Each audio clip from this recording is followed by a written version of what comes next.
Dua cara cerdas ini bisa Anda lakukan saat membeli properti di Australia. Membeli properti di Australia bisa menjadi salah satu langkah investasi terbaik yang bisa Anda buat, terutama jika Anda tahu keuntungan yang akan Anda dapatkan baik dengan cara cash ataupun KPR.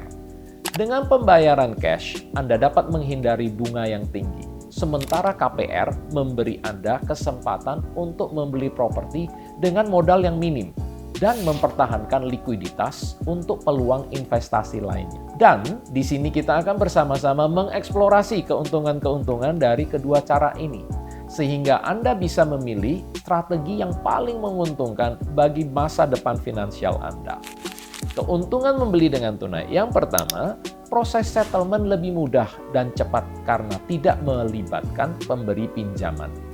Yang kedua, dapat menggunakan nama siapa saja di dalam kontrak. Ini menguntungkan bagi pembeli yang hendak menggunakan nama anak yang belum cukup usia untuk mendapatkan KPR bank. Yang ketiga, biaya keseluruhan lebih rendah. Membayar tunai menghindarkan dari biaya bunga dan biaya pinjaman yang dapat menghemat dana dalam jangka panjang. Tidak terkena dampak dari fluktuasi kurs dalam hal pembayaran cicilan bank. Lalu, manfaat membeli dengan pinjaman. Yang pertama, leverage untuk ROI yang lebih tinggi dengan modal yang lebih kecil yang berpotensi menaikkan return on cash investment Anda.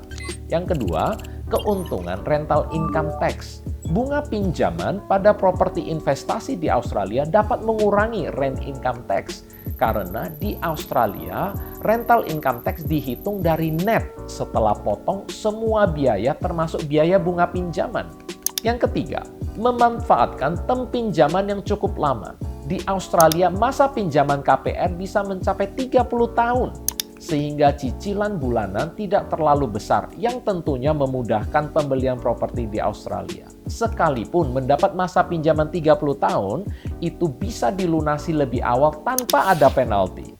Lalu mana yang lebih baik untuk pembeli asing? Tergantung pada tujuan finansial pribadi, toleransi resiko, dan status perpajakan masing-masing pembeli. Beberapa pertimbangan adalah dengan pembelian tunai, ini dapat menghilangkan kerumitan berurusan dengan bank di Australia yang membutuhkan dokumen penunjang yang cukup banyak. Jika melakukan pembelian dengan pinjaman, dapat memungkinkan investor membeli beberapa properti dan memaksimalkan potensi capital growth tanpa menggunakan modal awal yang banyak, dan juga menghemat rental income tax.